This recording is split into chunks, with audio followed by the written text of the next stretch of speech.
પેટા હિસાબની, sub auditor, હિસાબનીશ, પેટા તિજોરી અધિકારી એમ કરીને કુલ 266 પોસ્ટ માટેના મહત્ત્વના પ્રશ્નો જોઈએ. નવી કંપનીની નોંધણી પછી કેટલા દિવસમાં મંડળે ઓડિટરની નિમણૂક કરવી જોઈએ? 45 દિવસ, 90 દિવસ, 120 દિવસ કે 30 દિવસ? તો આન્સર આવશે 30 દિવસ. નેક્સ્ટ ક્વેશ્ચન છે, આરબીઆઈની સ્થાપના કયા કાયદા મુજબ થયેલી હતી? ખૂબ જ ઇમ્પોર્ટન્ટ પ્રશ્ન છે મિત્રો. RBI act 1930, RBI act 1934, RBI act 1936 કે આરબીઆઈ એક્ટ 1938? તો આન્સર આવશે આરબીઆઈ એક્ટ 1934. નેક્સ્ટ પ્રશ્ન તરફ આગળ વધીએ.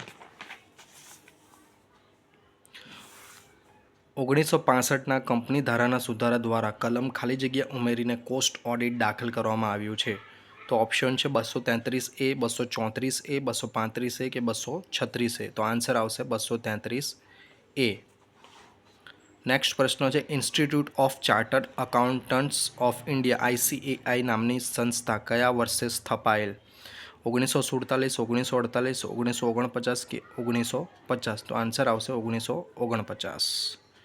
નેક્સ્ટ પ્રશ્ન છે, ઈસવીસન ખાલી જગ્યામાં ઓડિટરોના પ્રમાણપત્ર નિયમો ઓડિટર્સ એન્ડ સર્ટિફિકેટ રૂલ્સ બનાવાયા? 1932, 1936, 1934 કે 1938? તો આનો આન્સર બોલો મિત્રો, કયો હોઈ શકે? આન્સર છે એ 1932. નેક્સ્ટ ક્વેશ્ચન છે, ભારતમાં પહેલી ખાલી જગ્યા 1914થી ભારતીય કંપની ધારો અમલમાં આવ્યો? માર્ચ, એપ્રિલ, મે કે જૂન?